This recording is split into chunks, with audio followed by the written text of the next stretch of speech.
Hallelujah. पड़ोसी से हाथ मिलाओ, उसको कहो तुम्हारा स्वागत है।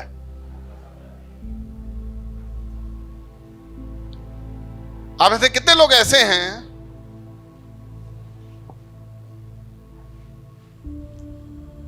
जो हालेलुया जो यहां पे हमने इतनी बार कहा उसका अर्थ नहीं जानते? कितने लोग ऐसे हैं? ओके, 1 2 3 4 5। ओके, बहुत सारे लोग हैं कि कहीं पे भी हम जाते हैं, कहीं पे भी हम कोई जगह पे जाते हैं जहां पे हमें लगता है कि परमेश्वर की उपस्थिति है। भाऊ कोई मंत्र बंत्र दो ना कि वहां किथे भी वो नालो चवा तो मुझे कम थी ने। यानी लोग बहुत सारी जगह पे कुछ एक मंत्र लेके आना चाहते हैं कि जहां पे भी मैं जाऊं वो मंत्र को बोलूं तो मेरा काम हो जाना चाहिए। लेकिन याद रखना, परमेश्वर ऐसे जादू तंत्र मंत्र ऐसा कभी कुछ देता नहीं है और ना ही वो कभी देगा, क्योंकि सामर्थ उसमें है। हालेलुया का अर्थ है परमेश्वर तेरी स्तुति हो। जी सिंधी में चवंदा आहियूं, प्रभु तुंहिंजी स्तुति थे, महिमा थे, तुंहिंजो नालो मथे खणायो ने, मथे थे तुंहिंजी जय थे। हिंदी में बोलते हैं परमेश्वर तेरा नाम ऊंचा उठाया जाए। इंग्लिश में बोलते हैं प्रेज द लॉर्ड। उसी तरह इब्रानी भाषा में, हिब्रू लैंग्वेज में हम कहते हैं हालेलुया। तो इसको कोई ऐसा तंत्र मंत्र समझ के लेके नहीं जाना, ठीक है? क्रिकेट मैच चल रहा हो, हालेलुया ये जीते, हालेलुया ये जीते, नहीं होगा। लोग कहीं पे भी कुछ भी फिट कर देते हैं, नहीं होगा भाई। आज मैं इधर पैसा लगा रहा हूं, हालेलुया ये शेयर का भाव बढ़ जाए, नहीं होगा। आगाह कर रहा हूं मैं आपको कि हम कहीं भरमाए ना जाएं और कहीं हम भटकाए ना जाएं। और एक और बात बोलता हूं कि जब तक जो चीज का मतलब पता नहीं है तो मत यूज करो यार। आके पूछो कि भैया इसका मतलब क्या, आप इतना बोल रहे थे, इसका तात्पर्य क्या है? और आपके दिल में वो सुकून आए, तसल्ली हो, तभी ही आप वो सब बोलना और करना। सत्य से हम सामना करने वाले हैं, सत्य का। सत्य के पास, सत्य से जब हमारा सामना होता है ना, तो दो ही बातें सिर्फ संभव है। एक, या तो हम सत्य के आगे झुक जाएंगे और उसको अपना लेंगे, या और वो हमें बदल देगा, या दूसरा हम उसको नकार देंगे और हम कहेंगे कि नहीं, मुझे तुझ में रुचि नहीं है। यह बात संभव ही नहीं है कि हम सत्य को झुठला दें। या सत्य हमें बदलेगा या हम सत्य से मुंह मोड़ेंगे। सत्य को हम बदल नहीं सकते। तो क्योंकि परमेश्वर ने आज हमें एक और दिन दिया, एक और मौका दिया, हम में से कितने लोग ऐसे हैं जो पिछले सप्ताह जिंदा नहीं थे? भैया ऐसा कैसा सवाल पूछते हो? पिछले सप्ताह जिंदा थे तभी तो ये सप्ताह में आज आए हैं। प्रभु का धन्यवाद बोल सकते हैं ना कि प्रभु एक सप्ताह पूरा जिया। कौन बोल सकता है कि मैं लायक था?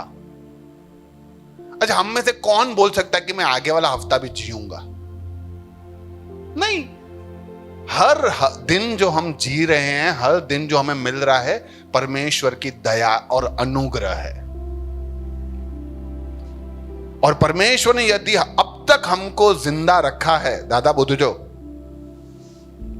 अगर परमेश्वर ने हमें आज तक जिंदा रखा है तो उसका जरूर कोई ना कोई योजना है मेरे लिए। परमेश्वर आज भी हमसे कुछ चाहता है, इसीलिए परमेश्वर ने हमें अब तक संभाल के रखा है। तो आइए जल्दी से हम आज के वचन की ओर बढ़ते हैं। पिछले समय अगर आपको याद हो तो हमने किस विषय पे चर्चा किया था? पाप के गुण, पाप के गुण, पाप का चरित्र, पाप का स्वभाव, पाप का लक्षण, पाप के क्या लक्षण है जिससे हमें पता चलता है कि पाप ये हमें क्या करता है, उसको हमने देख के हमें समझ आना चाहिए कि पाप का लक्षण है। कौन कौन से थे? पहला, पाप आकर्षित करता है, पाप प्रलोभन देता है। पाप इतना मस्त डिजाइन होके आता है कि अपने को लगता है हलना यार कहीं होता, एक दफे में चाहे, एक बार में क्या है, चल चल ले लेते हैं। पाप का स्टाइल है ये। दूसरा, हमने देखा, बहुत सारा देखा कि पाप छल करता है। क्या करता है?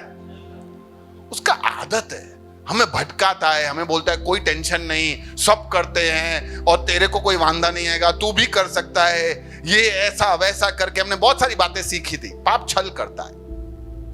फिर हमने देखा कि पाप संक्रामक होता है, चेपी।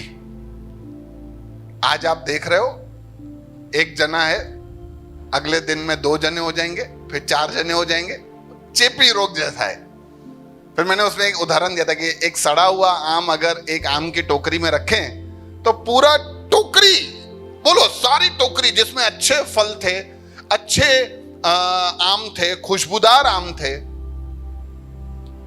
उन सबको भी ये एक ने खत्म कर दिया। बोलो, एक में उतना ताकत है। तो हम जल्दी से क्या करते हैं, बाकी सब आमों को बचाने के लिए उस आम को निकाल के साइड करते हैं। पाप बड़ा या पाप छोटा नहीं होता। बहुत बार हमारे समाज में ये नंदी काला हले हले हले किए हले, कोई छोटा पाप कोई बड़ा पाप नहीं होता है। परमेश्वर की नजर में इंसान, यहां पे जो समाज है, यहां पे जो व्यवस्था बनाया गया है, जो नियम बनाए गए, उनके लिए छोटा पाप बड़ा पाप है, इसीलिए छोटी सजा बड़ी सजा है। क्या हर जुर्म के लिए हमें फांसी लगाते हैं? ऐसा होता है क्या? अलग अलग जुर्म के लिए अलग अलग सजा है, क्योंकि यहां पे हम सब लोग छोटा बड़ा देखते हैं। परमेश्वर की नजर में सब बराबर है। इसलिए पाप छोटा पाप बड़ा नहीं होता। पाप सारी बुराइयों का बीज है, ये हमने पढ़ा। क्यों सीख रहे हैं हम इतना सब पाप के बारे में? क्यों सिखा रहा हूं कि पाप हमें भटका देगा, पाप हमें सत्यानाश कर देगा? क्यों हम सीख रहे हैं? क्यों सीख रहे हैं? क्यों कोरोना में आपको बोला जाता था कि बाहर मत जाओ, ज्यादा लोगों से घुलो मिलो नहीं, घर में रहो, साबुन से हाथ धो, मास्क लगा के घूमो? क्यों ऐसा बताते थे? धंधा करना था उनको, इसीलिए तो कोरोना से बच सके, हमारी सुरक्षा के लिए, बीमारी दूसरों को ना लगे, राइट? तो इसीलिए जरूरी है पाप के बारे में हम समझ रहे हैं, सीख रहे हैं, क्योंकि पाप का जो असर है, पाप जो हमारे जीवन में करता है, वो बहुत ही गंभीर और बहुत ही घातक है। बहुत ही गंभीर और बहुत ही घातक है। पहली बात तो, आप कोई भी दुनिया के सत्संग में चले जाओ, कहीं पे नहीं बताएंगे कि पाप क्या है, पाप हम कैसे करते हैं। सभिनंद दिसो घरवारंगा सही हलो, घरवारंगा घर में सही चलो, सास बहू झगड़े नहीं, बस ये घर घर की बातें चलती है। कहीं पे भी पाप कितना गंभीर है, क्या नुकसान कर देता है, कितना सत्यानाश कर देता है, कभी नहीं सिखाया, नहीं सीखे ना। इसलिए आज हम सीखने वाले हैं कि पाप का असर क्या होता है। पाप अगर हमारे जीवन में आ जाए तो वो हमारे जीवन में क्या असर कर देता है, हम उसके बारे में आज सीखेंगे जल्दी से।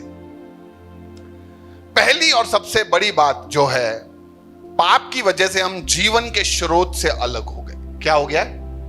जीवन के स्रोत से, द सोर्स ऑफ लाइफ। मैं एक उदाहरण देता हूं, जब भी मैं आपको उदाहरण दूं ना, आप अपने जीवन में अपने ऊपर अमल करके देखना। समझो आप कहीं पे नौकरी कर रहे हो और ये एकमात्र कंपनी है जिसने आपको नौकरी देके रखा है, और कोई है ही नहीं कंपनी, सिर्फ यही कंपनी है जिससे, और कोई कंपनी नहीं है जो आपको नौकरी दे सकता है, इसी ने आपको नौकरी दिया है। अच्छी नौकरी है आपकी, अच्छी पगार है, आप घर के ऐशो आराम, बड़ा घर के ईएमआई, कार का ईएमआई, बच्चों का स्कूल फीस, घर का रहन सहन, घर का सब कुछ मैनेजमेंट आप अपनी पगार से कर लेते हो, मस्त है। अचानक सेठ ने बोला भाई कल से आने का जरूरत नहीं है, तुम्हारी हालत क्या होगी? क्या हालत होगी? सबसे पहले क्या चिंता खाएगी? अभी घर कैसे चलेगा, ईएमआई कैसे भरा जाएगा, सारी चिंताएं जैसे मेरे ऊपर पहाड़ टूट पड़ा हो, हाँ, मरने जैसी हालत हो जाए। सोचो उसी समय तुम्हारे एक खास मित्र ने फोन करके बोला हली तो यार स्विमिंग पूल चल रहा है क्या, स्विमिंग पूल में नहाने चलते हैं थोड़ा मस्त। आप क्या बोलोगे? आज चलो चलो, क्या बोलोगे? गुस्सा करेगा, पहले से ही कंटाला हुआ हूं, इधर नौकरी चली गई और तेरे को स्विमिंग पूल में जाना है। अच्छा, एक व्यक्ति ने आपको बोला काहे को चिंता करता है, दूसरी नौकरी कर लेना, तो आप खुश हो गए? हाँ? नहीं, क्योंकि शुरू में हमने देख लिया कि और कोई कंपनी है ही नहीं जो आपको नौकरी दे सकता है। आपकी जगह, आपके डिग्री के हिसाब से सिर्फ ये ही इकलौती कंपनी है जो आपको नौकरी देगा। मतलब आपके जीवन में आ गया, मैं हो गया बर्बाद। अब मेरा ये घर ले जाएंगे, अब मेरी ये गाड़ी ले जाएंगे, मेरे बच्चों का क्या होगा, उनके स्कूल की फीस मैं कैसे भरूंगा, हम जो ये ऐशो आराम वाला जिंदगी रह रहे थे या जो भी जिंदगी हम जी रहे थे, जो हम खा रहे थे, अब वो मैं लाऊंगा कहां से, कैसे काम करूंगा?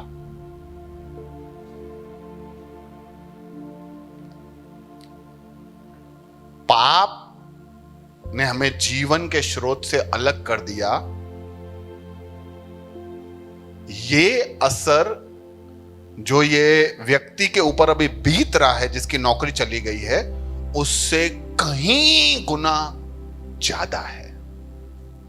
ये नौकरी जाने के अभाव को जो हम महसूस कर रहे हैं, शायद आपका गया नहीं है, लेकिन आप अपने जीवन में आप सोच के देखो, जो धंधा आप चला रहे हो, जो नौकरी आप कर रहे हो, जिसके ऊपर आपने अपने जीवन को टिका के रखा है, जिसके ऊपर आपके घर का पूरा पालन पोषण टिका हुआ है, अगर वो आपसे छीन लिया जाए तो आपकी अवस्था कैसा हो जाएगा? सोच के देखो। उससे कहीं गुना ज्यादा घातक यह है कि हम पाप की वजह से जीवन के स्रोत से अलग हो गए हैं। अरे लोग आके रोते हैं, भैया इसको कैंसर हो गया। अरे कैंसर ही तो हुआ है,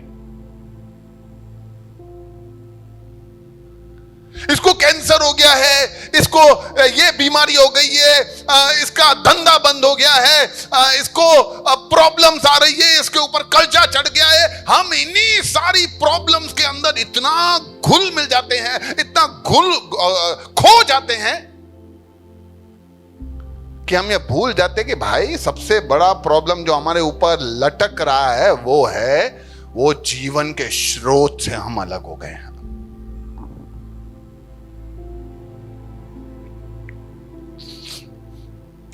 जब परमेश्वर ने आदम को बनाया, मिट्टी से बनाने के बाद उसके नथनों में जीवन का श्वास फूका और उसको कहा था कि तू सब कुछ खा सकता है बेखटके, सिवाय ये वृक्ष जो बीच में है उसका फल तू न खाना, नहीं तो तू मर जाएगा।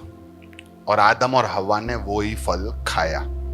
लेकिन उसमें लिखा हुआ है बाइबल में कि उसके बाद आदम जिया, 900 साल समथिंग साल जिया। तो मरा तो नहीं, मरा क्या? वो परमेश्वर के साथ जो उसका रिश्ता था, परमेश्वर के साथ जो वो आराम से घूमता था, परमेश्वर के साथ जब वो निडरता के साथ बात करता था, परमेश्वर के साथ जो वो निडरता के साथ चलता फिरता था, वो सारा रिश्ता इंसान और ईश्वर के बीच में वो टूट गया।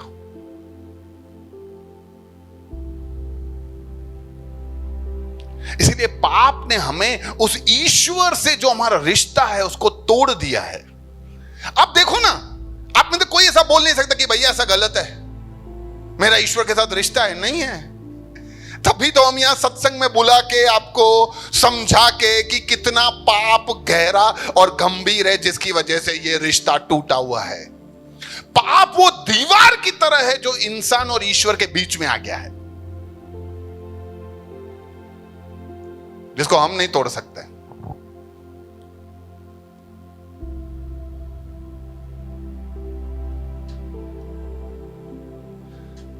ये पेड़ है ना, ये पेड़ हरा भरा है, शायद इसमें अच्छे फल भी लगे होंगे, शायद इसमें अच्छा खुशबू भी आता होगा, शायद इसमें फूल भी लगे होंगे। ये सब तब तक संभव है जब तक वो जमीन में लगा हुआ है, यानी जमीन से उसको जीवन मिलता है। तो वो जब तक जीवन के अंदर है तब तक वो जीवित है। अच्छा, आप घर जाना या कहीं पे भी आप जाना, एक पेड़ जब आप देखो, या आपके घर में भी पौधा हो तो आप देखना, तो जब आप उस पौधे को पकड़ के बाहर निकालते हो तो क्या तुरंत यूं पौधा यूं करके मर जाता है? हाँ, तुरंत मर जाता है? तुरंत वो हरे में से पीला पड़ जाता है या काला बन जाता है? क्या तुरंत उसके पत्ते मुरझा जाते हैं? क्या तुरंत उसकी खुशबू चली जाती है? क्या तुरंत उसके फूल मुरझा जाते हैं? क्या तुरंत उसके फल आना बंद हो जाते हैं, काले हो जाते हैं? नहीं, नहीं। लेकिन जिस समय से तुमने इस पेड़ को उसमें से निकाला ना, उस समय से अब पेड़ का मृत्यु शुरू हो गया। अब टक टक टक टक टक टक टक टक टक टक टक टक करके पेड़ मरता जाएगा। बराबर है? समझ में आ रहा है? उसी रीति से जिस दिन से हम पैदा होते हैं उस दिन से अपना मृत्यु साइकिल शुरू हुआ है। हम सोचते हैं कि मेरा जीवन शुरू हुआ है, अरे भाई मृत्यु शुरू हो गया तुम्हारा। हर रोज तो तुम जीते हो, वो तुम एक साल और तुम्हारा कम हो गया। हैप्पी बर्थडे जो तुम मनाते हो ना, हैप्पी बर्थडे, उसमें एक साल कम हो गया तुम्हारा। खुश नहीं हो जाओ, क्योंकि अगर 80 साल हमारा जिंदगी है तो एक और साल चला गया ना। लेकिन खुश होने का प्रभु ने वो दिया। उसी रीति से हम वो जीवन के स्रोत से अलग हो गए। तो आज हम जितना भी जी रहे हैं तो हमारे अंदर से जो भी बातें हो रही है वो जल्दी खत्म हो जाएगी। हमारा शरीर ये खत्म हो जाएगा एक दिन। हम धीरे धीरे रोज रोज रोज रोज रोज घड़ी भाई घड़ी हम मृत्यु की ओर बढ़ रहे हैं, और ये सबसे घातक है। ये सबसे घातक है। इस पेड़ को अगर वापस जीना हो तो क्या करें? वापस उसको उसके जीवन के स्रोत से जोड़ दो।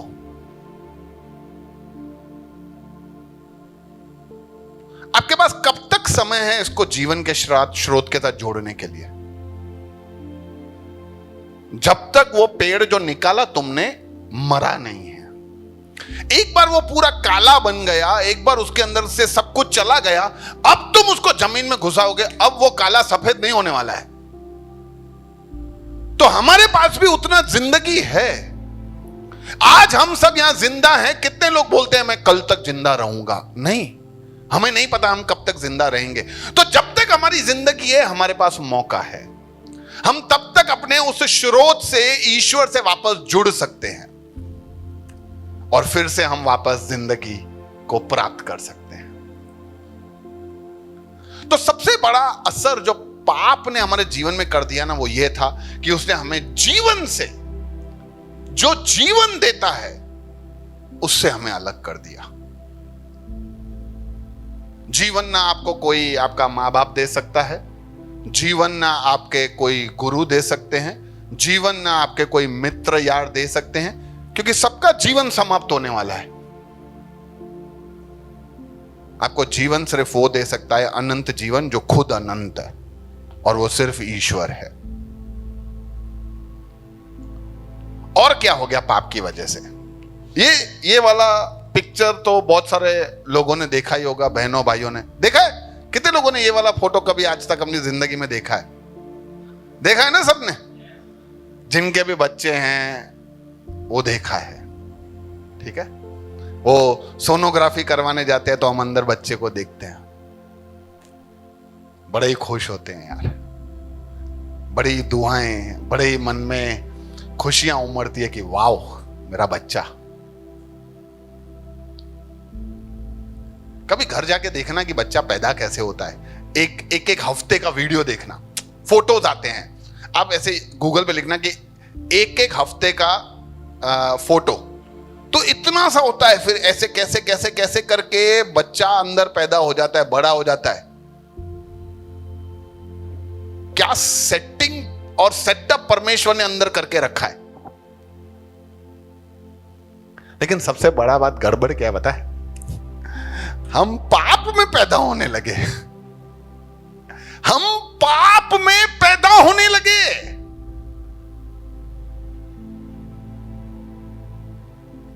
आदमी दारूडिया कब बनता है? अरे बोलो ना, जब दारू पीने लगता है। आदमी मर्डरर, खूनी कब बनता है? जब वो खून करता है। आदमी चोर कब बनता है? जब वो चोरी करता है। आदमी पापी कब बनता है? तो जब वो पाप करता है। ये गलत है। अरे भैया ऐसे कैसे? नहीं ये गलत है। बाकी सब में हम कुछ करते हैं तो हम बनते हैं, लेकिन हम पाप इसीलिए करते हैं क्योंकि हम पहले पापी हैं। हम पैदा ही पाप में होते हैं, तो जब हम बाहर आते हैं तो हम पापी। और क्योंकि मैं पापी हूं इसीलिए मैं पाप करता हूं।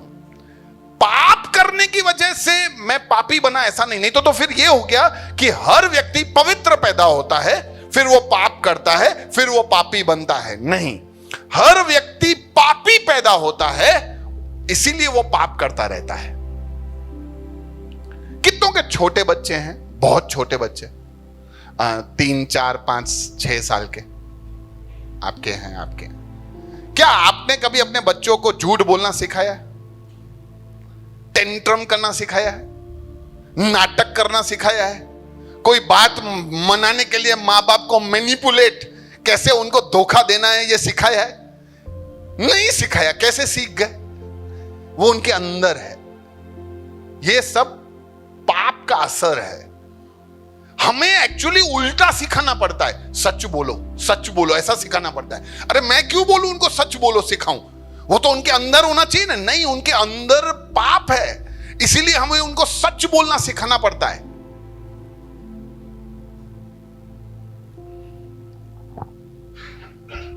कभी कभी मैं सोचता हूं बच्चों को क्या सिखाते हैं हम। बेचारों के पास बुद्धि नहीं है और हम सिखाते हैं, जहां पे हम बुद्धिमान होकर भी सब नाटक करते हैं। हमको सिखाओ भैया, हमारे बच्चों को मत सिखाओ, हमको सिखाओ, हमको जरूरत है।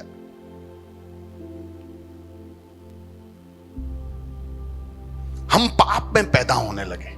हाँ तो भैया एमासू भाई, पाप में पैदा होने से क्या क्या, अरे बहुत सारा नुकसान हो गया यार। अब समझो, जैसे ही हम पाप में पैदा हुए, बहुत सारा हम पापी बन गए शुरू से। इसीलिए हमारा परमेश्वर के साथ की संगति में बाधा आ गया। पहले आदम और हवा ऐसे जैसे तैसे घूमते थे, आराम से घूमते थे, फिरते थे, परमेश्वर से जब चाहे मिलते थे, बात करते थे। अभी कर सकते क्या अपने बात ईश्वर से? कर सकते हैं बात। ये पिक्चरों में और अलग अलग जगह पे से दिखाते हैं कि लोग ध्यान में बैठते हैं और फिर ईश्वर से बात करते हैं।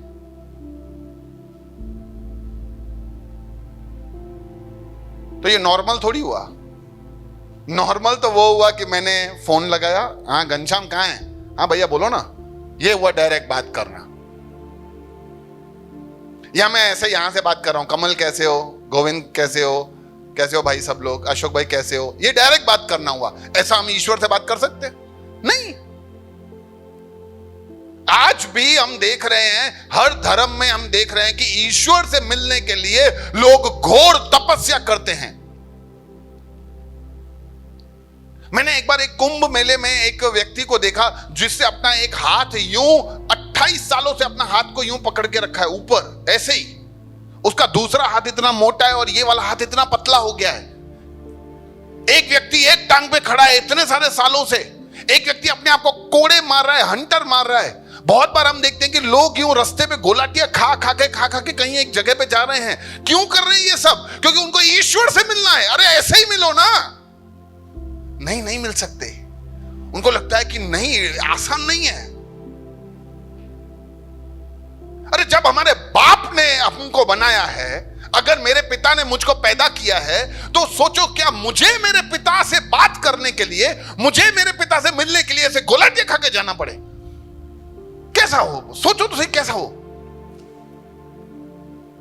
एक हम घर में हैं, पापा उधर दूसरे वाले रूम में बैठे हैं, इधर मैंने सोचा, मेरे भाई को बोला यार आज पापा से मिलना है। अरे यार बहुत डिफिकल्ट है आने, मैंने सब तैयारियां कर ली है।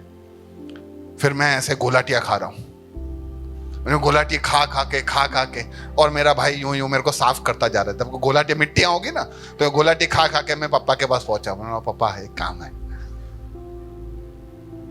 पापा काम सुनने के वाले एक खींच के देगा, ये क्या करता है?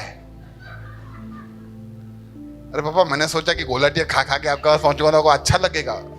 बोलेगा मैं तेरा बाप हूं, तेरा दुश्मन, तेरा कोई गलत चाहने वाला नहीं हूं। तुझे मुझसे बात करना है, डायरेक्ट आके बात करना।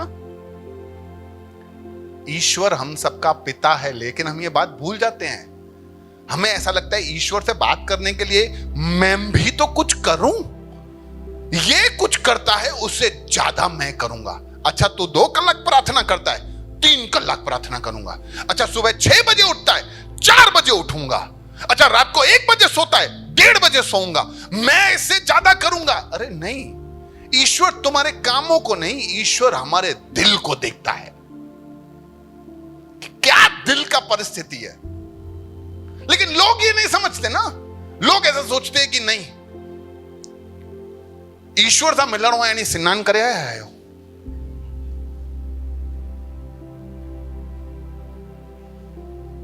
अरे नहा के आके थोड़ी ईश्वर से मिला जाता है यार।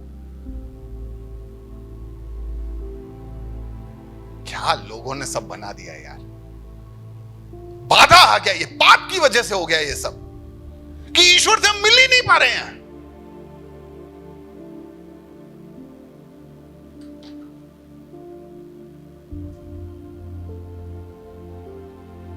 ईश्वर बाहर से नहीं बदलेगा आपको, ईश्वर आपको अंदर से बदल देगा। आपकी समझ से परे है, हम सबकी समझ से परे है ईश्वर जिस तरह से हमारे जीवन में वो काम करता है। बहुत सारे लोगों को ऐसा लगता है यार भाऊ आज आया हुआ और ही नहीं नुमा हुआ है। भैया आज मेरा 6ला दिन है, क्या ये ईश्वर लगा के रखा है? मेरे को ऐसा जिंदगी जीना ही नहीं है।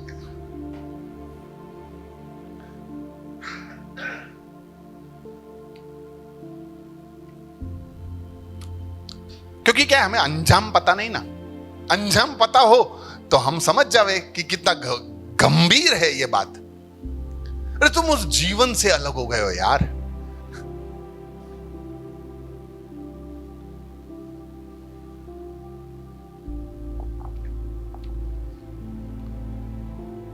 आज अगर आप एक कंपनी में या कोई धंधा कर रहे हो, समझो आज आप धंधा कर रहे हो और आप महीने के 5 लाख रुपए कमा रहे हो। कितना कमा रहे हो? और आपको यह पता चल जाए कि अगले 10 साल के बाद ये आपका कंपनी बंद हो जाएगा, पर उसकी जगह एक ऑप्शन है कि अगर अभी से आप ये वाली कंपनी में जाकर नौकरी करो तो आपको 10 साल के बाद हर महीने का 10 करोड़ दिया जाएगा। तो आप क्या सोचोगे? अभी का 5 लाख 10 साल के लिए मजा उठाऊं कि उसके बाद हमेशा के लिए हर महीने का 10 करोड़ लूं? क्या सोचो विकास, तुम क्या करोगे? वो हमेशा के लिए जो 10 करोड़ मिलेगा। अभी क्या देखो, पैसे में बताया ना तो आपको जल्दी दिमाग चल गया, हाँ बराबर यो अधिक का फायदो है।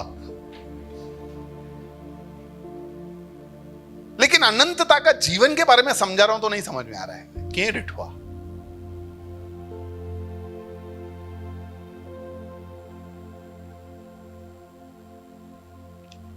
अगर ऐसा सवाल है कहीं डिठो तो आके पूछो तो सही यार, बात करो, चर्चा करो, डिस्कस करो। कल को वाकई वो बात सही निकली तो तुम अनंतता में रहोगे ना, अनंतता में भोगोगे, अनंतता में पीड़ा में पड़े रहोगे। उस समय हम गिड़गिड़ाएंगे, पाण के मारिंदास कि मेरे को मौत दो, मेरे को एक और चांस दो, एक ही चांस दो, बस नहीं मिलेगा भाई, खत्म। पेड़ एक बार काला हो गया, अब उसको हरा नहीं बनाया जा सकता। परमेश्वर के साथ हमारी संगति में बाधा आने लगी, अलग होने की भावना। पता नहीं आपको ऐसा होता है कि नहीं, लेकिन मेरे जीवन में हमेशा से ही मुझे खाली खाली महसूस होता है। बहुत बार परिस्थितियां हमें खालीपन लेके आती है हमारे अंदर, कुछ चला जाए खाली दिया जा रहा है। घर में नानी और दादी होते हैं ना, तो जब उनके बच्चे आते हैं, सब रहने आते हैं, फिर रहने के बाद जब चले जाते हैं, यार घर खाली खाली हो गया। वो थोड़ा प्रेम है, लेकिन आप समझो हमारा मन, बहुत सारे ऐसे लोग दिखाऊं, फिल्म स्टार दिखाऊं जिनके पास पैसा, धन, दौलत सब कुछ है, लेकिन फिर भी मजे वाला जिंदगी नहीं पीते हैं। अपने जीवन को दारू से भर भर के अपने जीवन को भरने की कोशिश करते हैं, सिगरेट के धुएं में उड़ा उड़ा के अपने जीवन को भरने की कोशिश करते हैं, क्योंकि उनका जीवन खाली है। उनको पता है अंदर कहीं ना कहीं वो खाली महसूस करते हैं। मेरे जीवन में मेरे को पता नहीं, मेरा गवाही आपने सुना है नहीं सुना है, सुना देता हूं। हमेशा मेरे को धर्मी बनने का बहुत अच्छा लगता था। चार मानू चवन आया करो सुठो छोकरो, कैसा नाटक था। मेरे को अभी आजकल हंसी आता है, कैसा नाटक करता था मैं सबके आगे। अच्छा मैं दारू, सिगरेट, शराब ये सब पीता नहीं था, आज तक नहीं किया कभी। पर इसका मतलब ये नहीं कि हम भले लोग थे। परमेश्वर खाली बाहरी चीज नहीं, परमेश्वर हमारे मन के विचार भी देखता है, मन के विचार भी जांचता है। पर मेरे को तो ऐसा ही था कि सब विचार तो ईश्वर की ओर से, इसलिए मैं तो एकदम अच्छा लड़का हूं, गुड बॉय। फिर किसी ने मेरे को बोला कि हम थोड़ा क्या, हम गरीब मध्यम वर्गीय परिवार से थे, तो कुछ था नहीं हमारे पास। फिर धीरे धीरे मैंने कमाना शुरू किया, बाइक खरीदा, मोबाइल खरीदा, मजा आया। तो मेरे को लगा कि हाश अभी कुछ बन रहा है मेरा सेटअप। तो भी मजा नहीं आता था, इतना पूरी तरह से मजा नहीं आता। तो किसी ने बोला भाई थोड़ा दान पुण्य करो, तो मैं दान पुण्य भी करने लगा, ₹1 रोज। बता दिया ना आपको। लेकिन जो करवाता था उससे बोला था सीक्रेट रखना, किसी को बताना नहीं। मैंने बता दिया, भले कुछ ना मिले। हम ऐसा ही करते हैं, फायदे के लिए सब कुछ करते हैं। तो मैंने दान पुण्य करना शुरू किया, सब किया, चलो, तो भी मजा नहीं आया यार, खाली खाली है अभी भी। मैं बहुत बार सोचता था कि क्यों ऐसा है यार। मैं धार्मिक स्थानों पे जाता हूं, मैं दारू, सिगरेट, शराब ये पीता नहीं हूं, गड़बड़ करता नहीं हूं, दान पुण्य भी कर रहा हूं, ईमानदारी से कमा रहा हूं, तो भी मेरे को अंदर खाली खाली काहे को है। फिर एक दिन अच्छी नौकरी मिल गई, वहां पे मैं गया, मुझे मेरे एक मित्र ने ईश्वर के बारे में बताया। फिर मैंने सत्य को जाना, और फिर सत्य जब मेरे जीवन के अंदर आ गया ना, अरे वो दिन है और आज दिन है, मैंने आज तक कभी खाली महसूस ही नहीं किया है। क्योंकि जिसको परमेश्वर भर देता है उसको और कोई चीज खाली नहीं कर सकता। हालेलुया। हाँ, प्रभु के लिए एक ताली बजा सकते हैं।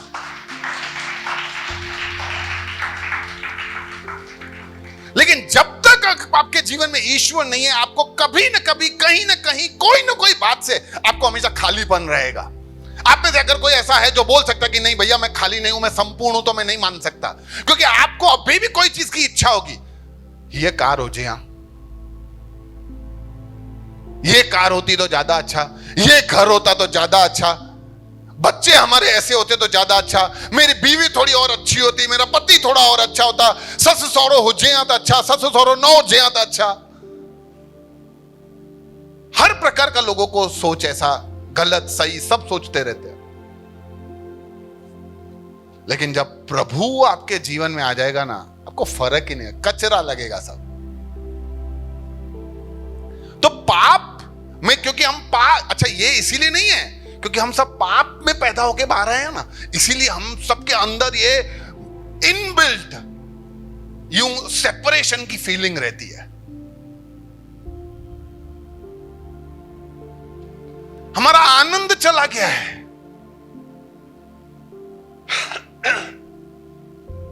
हमारा आनंद चला गया है। अरे परमेश्वर में जो आनंद है वो खो गया है। इसीलिए हम चीज वस्तुओं से हमारे जीवन में आनंद लेके आना की कोशिश करते हैं, लेकिन वो आनंद नहीं आता है, वो हैप्पीनेस आता है, वो खुशी आती है।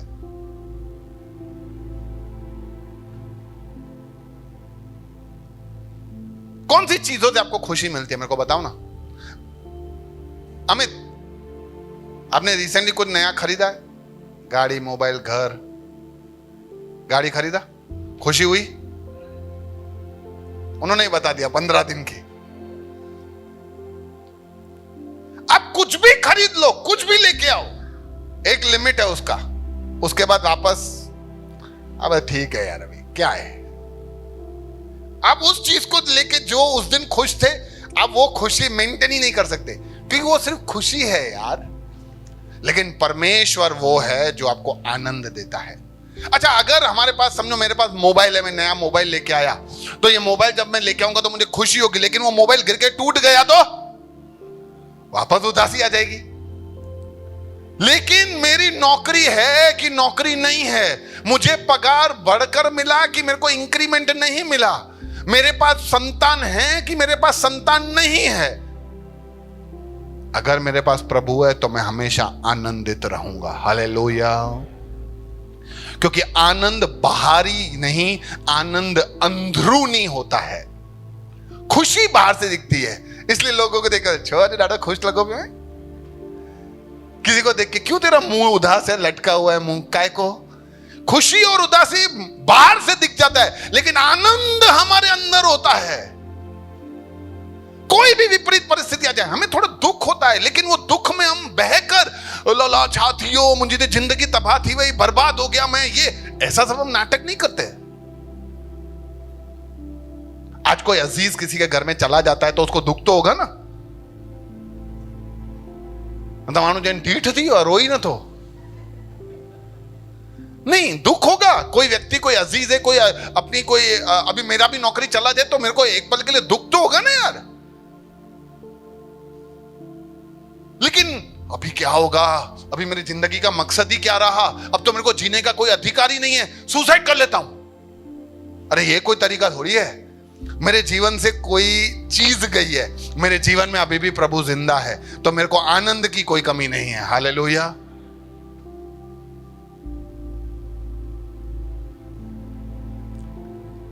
लेकिन क्योंकि हम पाप में पैदा होते हैं ना, हम खुशियों को ढूंढते हैं, ये मिले वो मिले, इसीलिए हमारी प्रार्थनाएं भी ऐसी है, प्रभु हे दे, थोड़े टाइम के बाद थैंक यू आने हे दे। हम सिर्फ मांगते हैं।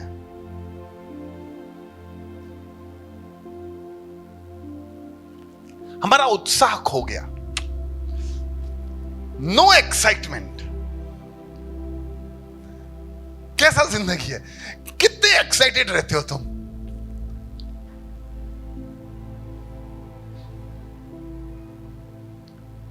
भैया एक्साइटमेंट थोड़ा कम समझ में आ रहा है। चलो उदाहरण देता हूं।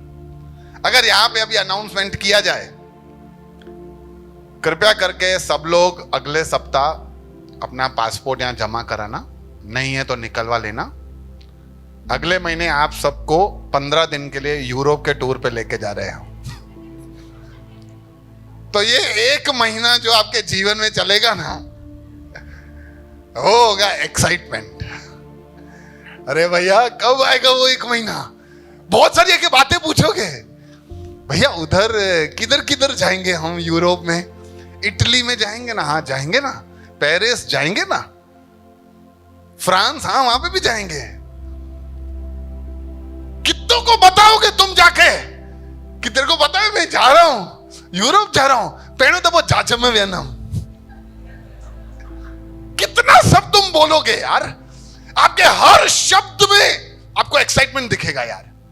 और जिंदगी में कुछ थोड़ा ऊपर नीचे भी हुआ ना, लेकिन क्योंकि ये एक्साइटमेंट इतना बड़ा है, आपके वो छोटे दुखों को तो आप काउंट ही नहीं करोगे। तेल लगा है, मैं जा रहा हूं। ऐसा प्रभु को लेके होता है? यस, प्रभु है मेरे पास, अरे इधर मैं तेरे को बताऊं मेरे को क्या मिल गया है। नहीं, प्रभु ही तो मिला है। अडी का मिलो, अडी का टेंशन ही होती है। लोग ऐसा सोचते हैं, लेकिन मैं बोलता हूं यार, एक्साइटेड परमेश्वर में जितना एक्साइटमेंट है ना, परमेश्वर से जो हमें एक्साइटमेंट मिलता है ना, दुनिया की कोई चीज, कोई वस्तु, कोई भी व्यक्ति, कोई भी धन, कोई भी दौलत, कोई भी सोना चांदी हीरे मोती कुछ भी नहीं दे सकता जितना एक्साइटमेंट परमेश्वर हमें देता है। और वो हमारे अंदर एक्साइटमेंट नहीं दिखता, और उसका एक बहुत बड़ा कारण है पाप, क्योंकि हम पाप में पैदा होते हैं। हमारा उत्साह ही खो गया है, हमारी शांति चली गई है, मन हमेशा व्याकुल रहता है, मन हमेशा उदास रहता है, मजा ही नहीं आता है यार। भैया इधर आता हूं ना, आप सत्संग सुनता हूं ना, बहुत सारे लोग बोलते हैं भैया इधर आता हूं, सत्संग सुनता हूं, बहुत मजा आता है, बहुत ऐसा लगता है कि नहीं बहुत अच्छा है, अच्छा है। लेकिन फिर घर जाते ही वापस मेरा वापस टाइम फिनिश हो जाता है।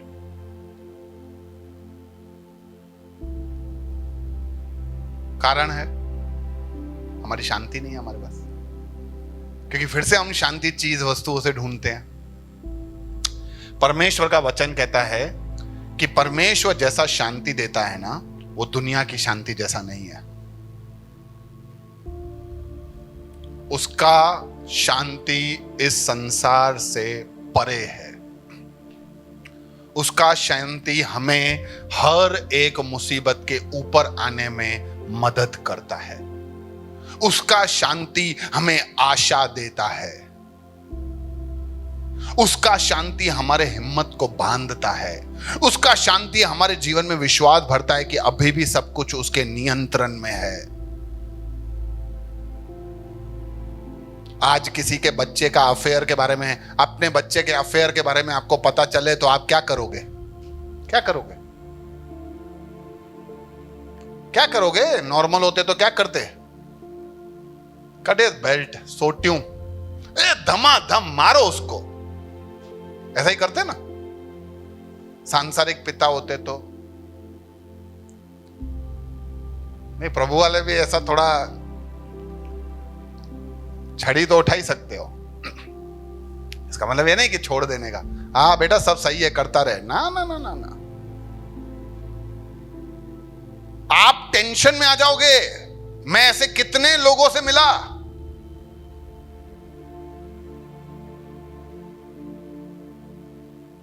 लोग बोलते हैं भैया नींद ही नहीं आती है, मेरा तो दिमाग खराब हो गया, ऐसे कैसे है यार, क्या करूं मैं, कहां तक मैं उनके साथ रहूंगा। मैं स्कूल में पढ़ाता हूं, इसलिए बहुत सारे पेरेंट्स आके मुझसे बात करते हैं कि सर क्या करें हम, सर अभी तो स्कूल में ऐसे लक्षण अभी से ही हैं, अभी तो ये कल को कॉलेज में जाएगा तो थोड़ी मैं इसके कॉलेज में जाऊंगा। स्कूल में तो ऐसे पता चल जाता है कि स्कूल में आया कि नहीं है, कॉलेज में कैसे पता चलेगा? सही बात है, एक जना है जो इसके साथ कॉलेज में स्कूल में सब जगह जा सकता है, प्रभु। तुम नहीं जा सकते। इसलिए परमेश्वर के ऊपर यदि हमारा भरोसा हो ना, तो हमें एक बात का इत्मीनान रहता है कि परमेश्वर देखेगा जरूर। मानो चवंदा आहिनि न कि भैया दुआ कयो कि उन्हें घट में वञी करे ॻाल्हाए। अरे पर किससे दुआ करते हो? क्या उसमें वो ताकत है कि वो तुम्हारे बच्चे को बदल सकता है?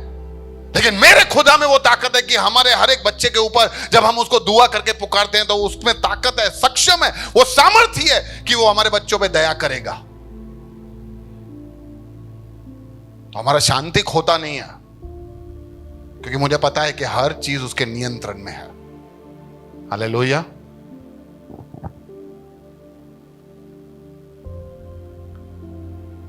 प्रार्थना में विश्वास की कमी रहती है।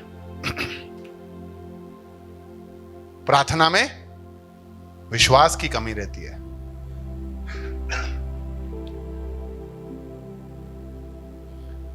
कितने लोगों को ऐसा विश्वास है कि बस मैंने प्रार्थना कर दिया ना, हो जाएगा। क्वेश्चन मार्क, पीछे सवाल आ जाता है।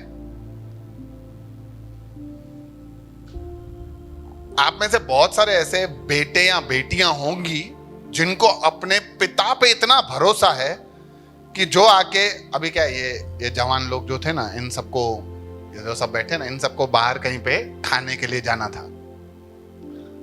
तो कहीं बाहर इनको नाश्ता करने के लिए जाना था ये सेशन के बाद। तो हमें बहुत इज्जत देते हैं हम सबको, तो इसलिए हमसे पूछ के जाते हैं। तो कोई मेरे से पूछने आ नहीं रहा था क्योंकि इनको पता था मैं ना ही बोल दूंगा। तो मेरी बेटी आई, बोला इसमें क्या, मैं पूछ के आती हूँ पापा से। इतना पावर, इतना ताकत आया कहां से? कहां से आया? अधिकार। उसको पता है, वो अपने बाप को जानती है, उसका पिता है। वैसे ही जब हम परमेश्वर से प्रार्थना करते हैं हमेशा डाउट ही होता है, प्रभु ऐसा, तो ऐसा करना करना, हम सब बोल के तो आते हैं, फिर घर आके फिर पास्टर को फोन लगाए, किसी और को फोन लगाए, आप भी करना ना प्रार्थना। अरे भाई तूने किया तो क्या, मेरा अलग से थोड़ी सुनता है वो। लेकिन हमारे अंदर, खुद के अंदर ही इतना कमी है ना, कोई विश्वास ही नहीं है।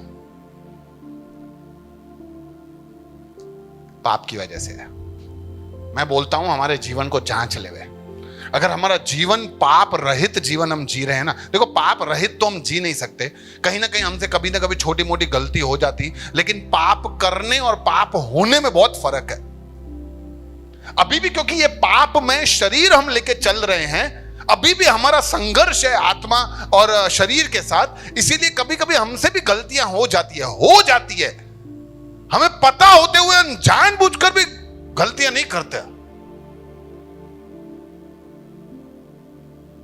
तो अगर हमारा जीवन सही चल रहा है ना, तो जितना सही जीवन चलेगा उतना हमारा विश्वास बढ़ेगा कि मैं पापा को बोलूंगा ना, कर देगा वो, अगर सही है तो।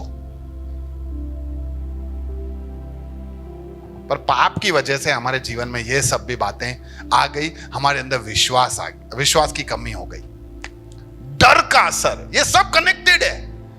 क्योंकि हम पाप में जीवन में जीते, हमें बहुत डर लगता है। नौकरी चली गई उसका डर, छोकरी चली गई उसका डर, क्या होगा उसका डर, मर गया तो क्या होगा उसका डर, मेरा भाई ये सब पैसा लेके चला गया तो उसका डर, मेरे पड़ोसी ने मेरे ऊपर ऐसा कर दिया तो उसका डर, जादू टोना कर दिया उसका डर। अरे पता नहीं कितने डर में जीते यार,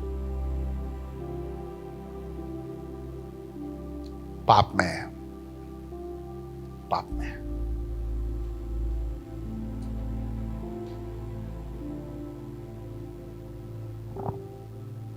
बहुत सारा था अभी।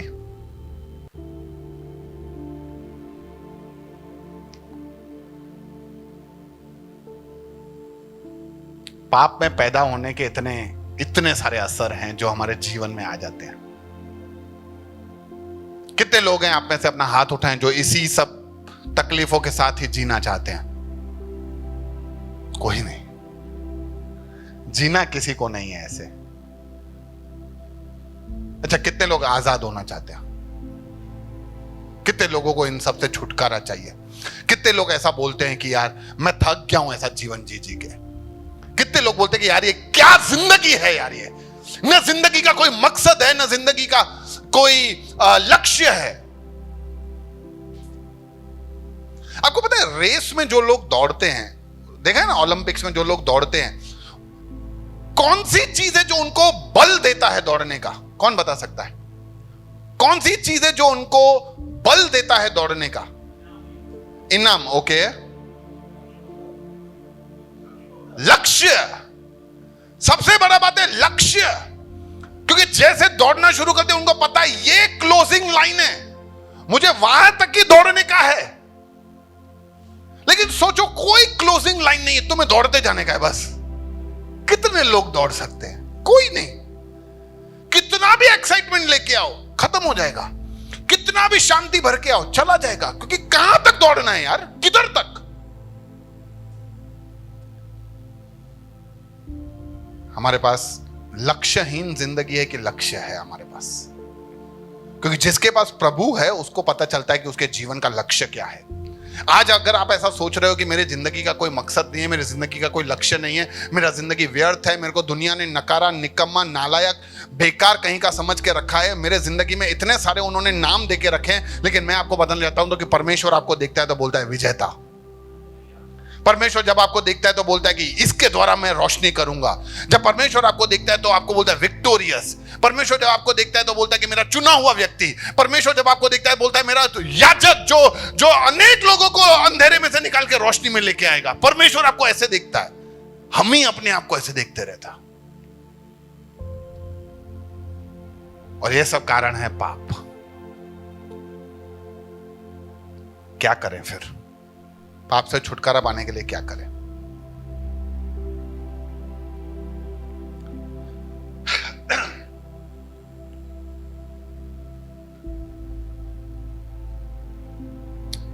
पाप से हमें छुटकारा सिर्फ वो दे सकता है जो हमारे पाप की सजा उठा ले, जो हमारे पाप की सजा उठा ले। जैसे समझो अमित भाई पे 1 लाख रुपए का कर्जा है और उस कर्जे की वजह से उनका जिंदगी खराब हो गया। अब उनको अपना जिंदगी सही करना है तो ये 1 लाख का कर्जा हटाओ, उनका जिंदगी सही हो जाएगा। अमित भाई जस्ट एग्जांपल लिया आपके लिए।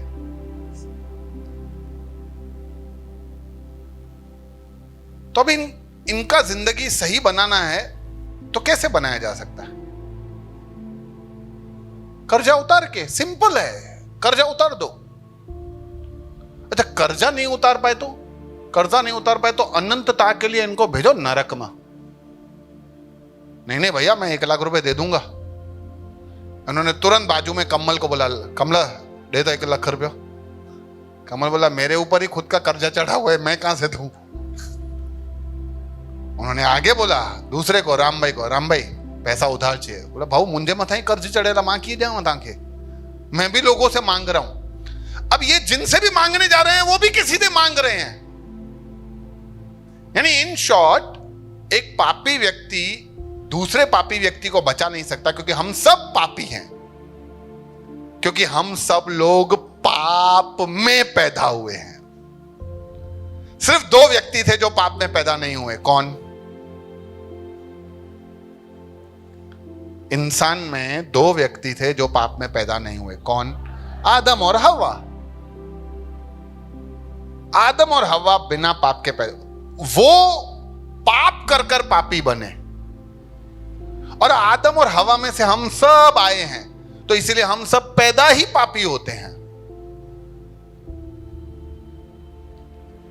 और हम सबका पाप में से बचना इम्पॉसिबल था, क्योंकि क्या करते यार, अच्छे काम करके हम पाप से छुटकारा नहीं पा सकते, भजन कीर्तन करके छुटकारा नहीं पा सकते। बताता हूं, समझाता हूं। समझो एक व्यक्ति को कटहरे में जज ने खड़ा किया, वहां पे कटहरे में खड़ा किया, और जज ने बोला कि इसको फांसी की सजा दी जाएगी, क्योंकि उसने बहुत गलत काम किया है, खून किया है। तो वो आदमी बोलने लगा देखो भैया मैंने खून किया बराबर है, पर मैंने अच्छे काम भी तो किए।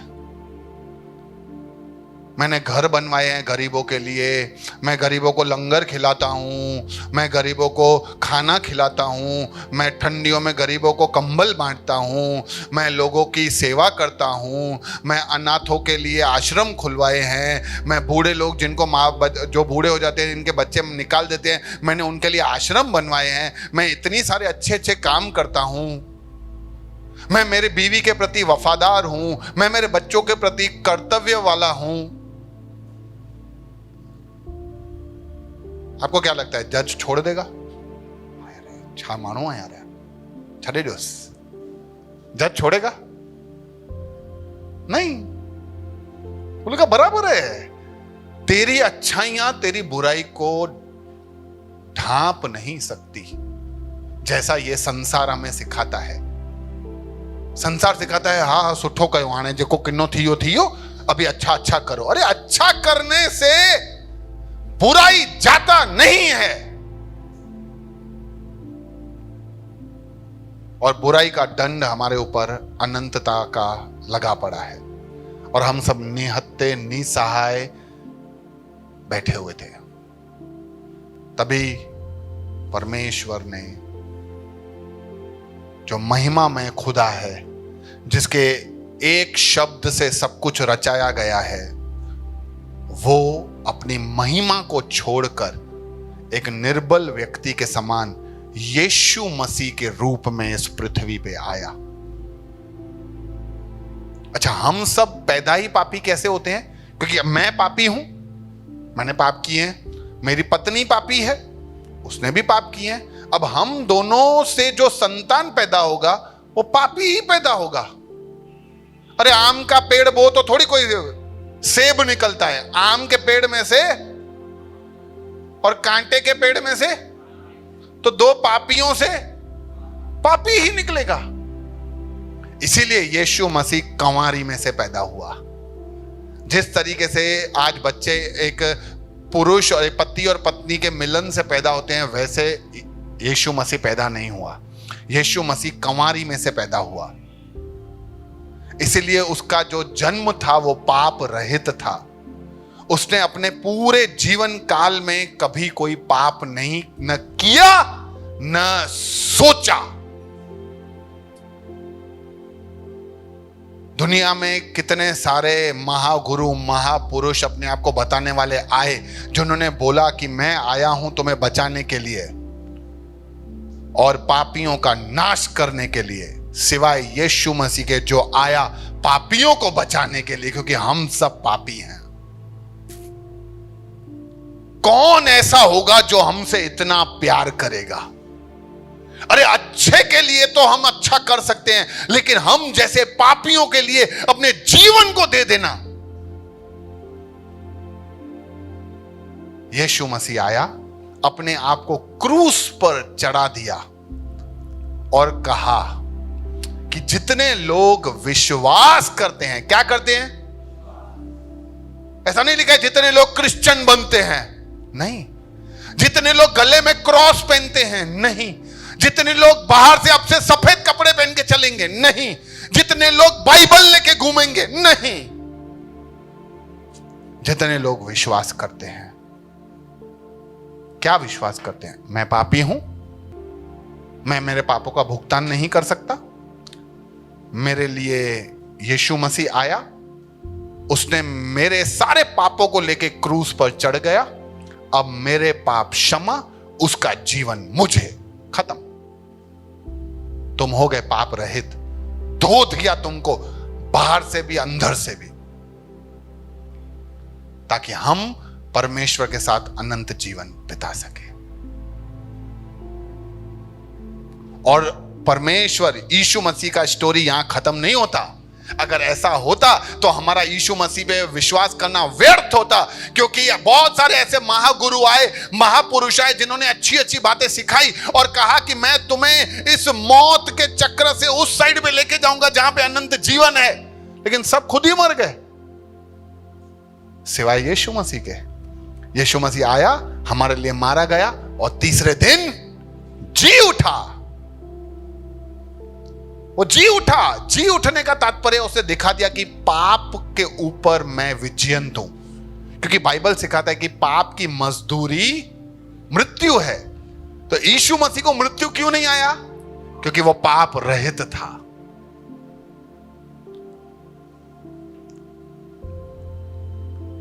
तो इस संसार में, जैसे मैंने शुरू में कहा, इस आसमान के नीचे और धरती के ऊपर ऐसा कोई नाम नहीं है जो हमें पापों से क्षमा दे सकता है सिवाय यीशु मसीह के। अगर आपको आज परमेश्वर ने बात किया है, अगर आप अपने जीवन को आज प्रभु को सौंपना चाहते हो, अगर आज आप और थोड़ा जानना चाहते हो, तो आप प्रार्थना कर सकते हो मेरे साथ। कोई जबरदस्ती नहीं, आपकी इच्छा है प्रार्थना करने की तो मेरे पीछे दोहरा सकते हो। हे मुझे बनाने वाले खुदा, आज के दिन के लिए धन्यवाद। धन्यवाद कि तू मेरे जीवन में आज का दिन लेके आया। आज मैंने सुना कि मैं कैसा व्यक्ति हूं, मैं पापी हूं, और मेरे पाप में पैदा होने की वजह से कितने सारे असर हुए हैं मेरे जिंदगी पे। प्रभु आज भी मैं अपने आप को खाली महसूस करता हूं, दोषी महसूस करता हूं। प्रभु आनंद नहीं उठा पाता, तुझसे बात करने में घबराता हूं, तुझसे बात नहीं कर पाता, शांति नहीं है मेरे जीवन में, चिंता खाए जाती है, डर में जीता हूं। प्रभु ऐसा जीवन मेरे को नहीं चाहिए। लेकिन मैंने ये सुना कि तू यीशु बनकर आया और मेरे सारे पापों को तूने उठा लिया ताकि तेरा जीवन मुझे मिल सके। प्रभु मैं इस बात पर आज विश्वास करता हूं। आज से प्रभु मैं इस बात को लेके चलूंगा कि तू मेरे जीवन में आया और मुझे बदल, ताकि मैं एक पाप रहित जीवन जीने पाऊं, एक बिना डर का जीवन जीने पाऊं, एक लक्ष्य वाला जीवन जीने पाऊं। धन्यवाद देता हूं प्रभु कि तूने मेरे जीवन में ऐसा कर दिया। ये सारी प्रार्थना मुझे बनाने वाले खुदा जो मेरे लिए आया, मेरे लिए जिया, मेरे लिए मरा और फिर से जी उठा, उस यीशु के नाम से मांगता हूं, आमीन। प्रभु आप सबको बहुत आशीष दे।